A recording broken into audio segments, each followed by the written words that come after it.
A letter landed on President Ibrahim Traoré's desk, handwritten, unexpected, and signed by the fastest man alive. But it wasn't fame Bolt was chasing this time. It was something far greater. In that envelope, words so raw, so personal, they stopped a war-hardened leader in his tracks. But Traoré's reply? That wasn't just a thank you. It was a cry from the soul of a nation. What they shared wasn't political. It was human. And once you hear it, you won't forget it. The letter wasn't decorated with official seals or flashy gold trim. Just plain paper, slightly creased, and ink that had clearly bled from real thought. But the weight of the words? Heavier than any metal Usain Bolt had ever held. In it, Bolt didn't speak to Traoré as a celebrity. He spoke as a boy who ran barefoot in Trelawney, dodging potholes and poverty. He wrote about his mother's hands, calloused from work, soft with love, about sprinting through heat waves, not for trophies, but for joy, for escape, for hope. And then came the reason for the letter. "I see in you," Bolt wrote, "a runner, not on a track, but in history. And your lane isn't easy." He wasn't offering advice. He wasn't endorsing politics. He was recognizing pain, courage, and defiance. Bolt compared the roar of a stadium to the silence a leader hears when making decisions that could cost lives. He told Traoré he saw bravery not in speeches, but in standing up for people when it would be safer to stay silent. One line stood out more than the rest. "You don't wear a number on your chest, but I've never seen someone run harder for their people." That wasn't just admiration. That was solidarity. One man sprinted toward world records. The other sprinted toward peace, justice, and survival. And for the first time, Traoré realized someone halfway across the world saw him, not just as a president, but as a person. For a man used to war reports, threat briefings, and political tension, this letter made no sense. A handwritten note from Usain Bolt, the fastest man alive. President Ibrahim Traoré turned the envelope over twice, half wondering if it was a prank. It wasn't. He read the letter once, then again, slower, word by word. Each sentence chipped away at the shield he'd built since taking office. No politics, no diplomacy, just a human being reaching out. Raw, sincere, unexpected. He sat back in his chair, letter resting on his chest, eyes staring at the cracked ceiling above him. Why now? Why him? Why would a global icon take interest in a small, battered country struggling to hold itself together? "Al Lima," he called, waving over his assistant. "Do you know Usain Bolt?" "Of course. The Jamaican lightning bolt." "Why?" Al asked, raising an eyebrow. Traoré handed him the letter in silence. As Al read, his usual skepticism faded. "Sir, this isn't normal." "I know," Traoré whispered. "That's why it matters." What shook him most wasn't the admiration, it was the recognition. Bolt saw the exhaustion behind the speeches, the fire behind the restraint. He didn't just see a president, he saw a man running out of breath but refusing to stop, and for the first time in months, Traoré felt something unusual creeping into his chest. Validation, not from the UN, not from allies, but from someone who'd never stepped foot in Burkina Faso, yet somehow understood it. That night, long after the palace lights dimmed, Traoré stayed awake, reading Bolt's words over and over again. Not because he didn't believe them, but because, somehow, he needed them. Thousands of miles away, in the calm of his Kingston home, Usain Bolt wasn't relaxing. He was restless. No cameras, no noise, just a pen, a notepad, and 1,000 thoughts running faster than his world record legs ever had. "Bro, what are you doing?" asked Marcus, his longtime friend, watching Bolt scribble, cross out, scribble again. "Writing a letter," Bolt replied without looking up. "To who? The Queen?" "No," he said, smirking. "To a soldier, a president, a brother." Marcus raised a brow. "You mean that guy from Burkina Faso?" "Yeah, Ibrahim Traoré." Now Marcus was curious. "You into politics now?" "Not even close," Bolt said, shaking his head. "This isn't about politics, it's about heart." Bolt had seen Traoré's story, how a young captain stepped up when his country was tearing at the seams. No media spin, just grit. He saw someone risking everything without asking for applause. And that hit differently. "You know what I realized?" Bolt said, pausing his pen. "When I was running, the whole world watched. But this man's sprinting through chaos, and barely anyone's clapping." He leaned back, eyes narrowed with thought. "My mom used to work double shifts, then walk home just to save bus fare. She never asked for medals either, but she was my first hero." He looked at the page again. "Some people carry the world and don't even know if anyone notices. I just want him to know I noticed." Marcus nodded slowly. "That's real." Bolt folded the letter like it held gold, because in a way, it did. It held respect, one man to another. No podiums, no politics. Just truth, written from the heart of a sprinter to the soul of a soldier. The letter sat in front of Ibrahim Traoré for hours, silent, almost waiting for him to find the right words. The weight of Usain Bolt's message pressed on him, not in the form of admiration, but in something deeper, something far more human. He had read it again and again, the words sinking into his heart. "You don't wear a number on your chest, but I've never seen someone run harder for their people." Bolt, a global icon, had seen him, not as a president, but as a man running not for glory, but for survival, for his country, for his people. Traoré stared at the letter in his hands, feeling the sharp sting of truth. He had spent so much time leading with his head, thinking of strategies, meetings, alliances, that he'd forgotten to lead with his heart. Yet here was a man who understood the weight of that responsibility, even from afar. He looked out the window, eyes tracing the dusty horizon of Ouagadougou. In the fields outside the city, women worked tirelessly, their faces covered in sweat, but their spirits never faltering. They were the heartbeat of the nation, like the thousands of soldiers who fought, not for fame, but because they believed in something bigger than themselves. And now, here was Bolt, in a way, joining that fight. Traoré sat down and began to write, his words flowing with sincerity, drawn from the depths of a man who understood struggle all too well. He spoke of his people's resilience, of their strength even in the darkest times. He told Bolt that yes, they too were running, each of them, in their own race against time. His reply was simple, yet profound. "Thank you, my brother. Together, we run." As the weeks passed, the words from Usain Bolt and Ibrahim Traoré didn't fade. They became a quiet thread, connecting two very different worlds. For Traoré, Bolt's letter wasn't just a moment of admiration.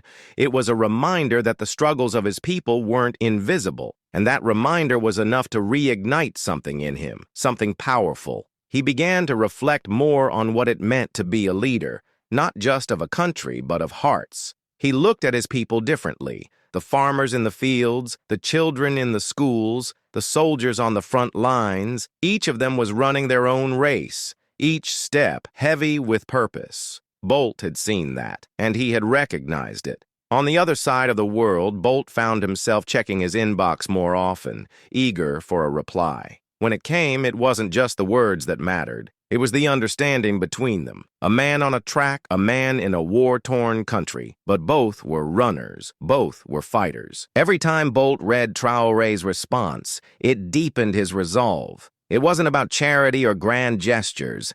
It was about recognizing a shared vision. The fight wasn't over for either of them. They were both running towards something. Freedom, unity, hope, and neither would stop until they reached it. Their connection was no longer just through words. It was through action. They were united in their mission, in their belief that even in darkness there was always a light worth running toward. What started as a quiet exchange between two men soon rippled out far beyond their desks. The letters between Usain Bolt and Ibrahim Traoré weren't just words. They were a spark. And like any good spark, they began to catch fire. In the halls of the palace, Al-Lima couldn't stop talking about it. "The world's fastest man? Writing to the president of Burkina Faso? There's something about that, isn't there?" he said one afternoon, holding up Traoré's latest reply. It wasn't just a political gesture. It was proof that two worlds could meet, and sometimes magic happened. The message began to spread. First among close circles, then through small news outlets in Ouagadougou. Slowly, the story of a president's heartfelt exchange with a global icon reached the streets. People started talking, gathering in small groups, discussing not just the politics of their country, but the greater picture that had been drawn for them. For some, it felt like hope had arrived from the most unlikely place. A man who could run faster than anyone, but chose to stand still and speak out for them. And in Jamaica, Bolt wasn't staying silent either. During interviews, he casually mentioned Burkina Faso, highlighting their struggles, their resilience, and their fight for peace. What began as a personal letter between two leaders transformed into a global conversation about solidarity, strength, and the idea that one person's words could ignite something much bigger. It wasn't just a letter anymore. It was a movement. As the world's fastest man, Usain Bolt had always been used to being in the spotlight. But now his eyes weren't just focused on the finish line. He saw something far more important ahead, a platform, one he could use to spark real change. It wasn't enough for him to have conversations behind closed doors. After the letters with Ibrahim Traoré, Bolt felt a new sense of responsibility, a sense that the fame he had worked so hard for could be a force for good, and he wasn't about to let it slip by. Bolt began speaking up about Burkina Faso wherever he went. During interviews, at charity events, even in casual conversation, he brought up the country's struggles. He painted a picture of the challenges facing the people there, the political instability, the poverty, the droughts. He didn't just talk about them as headlines. He talked about them as real people who deserved a chance at a better future. At charity events back in Jamaica, he made sure Burkina Faso was front and center. This isn't about running races, Bolt told his audience. It's about running toward a better world for everyone. Through his foundation, he raised awareness and funds specifically directed toward projects that could support education and healthcare in Burkina Faso. But it wasn't just about the money, it was about the message. The ripple from his letters had now turned into a global wave. And through his platform, Bolt wasn't just an athlete. He was a catalyst for change, uniting people through a shared cause and a belief that they all could make a difference. The letters between Usain Bolt and Ibrahim Traoré had started as a simple exchange, but they had grown into something far greater, a symbol of hope. What was once a personal conversation had now blossomed into a legacy that extended beyond the pages of paper and into the hearts of millions. Bolt and Traoré continued their correspondence, sharing everything from personal stories to reflections on global issues. Each letter carried more than just words. It carried the weight of their commitment to change, to resilience, and to the belief that anything was possible with unity. The world took notice. Media outlets from every corner of the globe began sharing the story. People weren't just captivated by the letters. They were moved by the raw, honest connection between two men who, despite their different lives, understood the importance of fighting for something bigger than themselves. Bolt's actions had inspired not only his fans, but people everywhere to look beyond themselves and see how they could help. He wasn't just a hero in sports anymore. He was a voice for the voiceless, a beacon for those still running in the race for a better future. Meanwhile, Traoré, empowered by the letters and the world's attention, took even more decisive action. He knew now that he was not alone. His people were not alone, and together they had the strength to keep running. This exchange was no longer just a correspondence. It was a movement, a lasting testament to the power of words, connection, and shared vision. As the final letter was sent, a powerful realization settled in both Usain Bolt and Ibrahim Traoré. What had begun as a simple exchange of words had grown into something far more significant, a profound reminder of the power of human connection. Their letters were no longer just words on paper. They were living proof that no matter where we come from, no matter how different our struggles may seem, we all share the same fundamental need for understanding, compassion, and hope.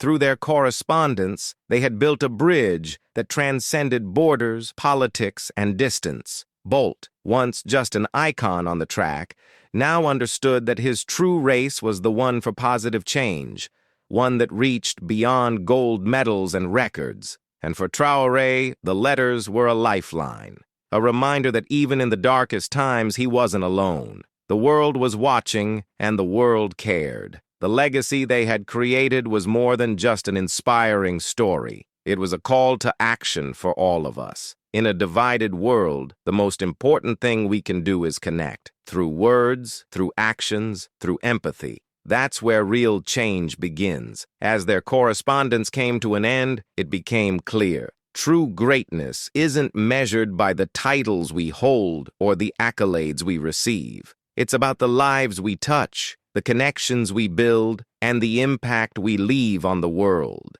As you've seen in this incredible story, the true power of change lies in our ability to connect, whether through letters, words, or actions. Usain Bolt and Ibrahim Traoré showed us that even the smallest gestures can create waves of hope that reach far beyond our expectations. But here's the question: what will your ripple effect be? The world is filled with people who are just waiting for someone to reach out, to offer a word of encouragement, to listen, to act. You have the power to create that change in your own life, in your own community. So take a moment today to think about who you can reach out to. Whether it's someone across the world or just down the street, your connection could be the spark someone else needs to keep running toward their own finish line. If you feel inspired by the story of Usain Bolt and Ibrahim Traoré, share this video with someone who might need a little hope today. Let's spread this message of unity, hope, and connection. Together, we can make a world of difference.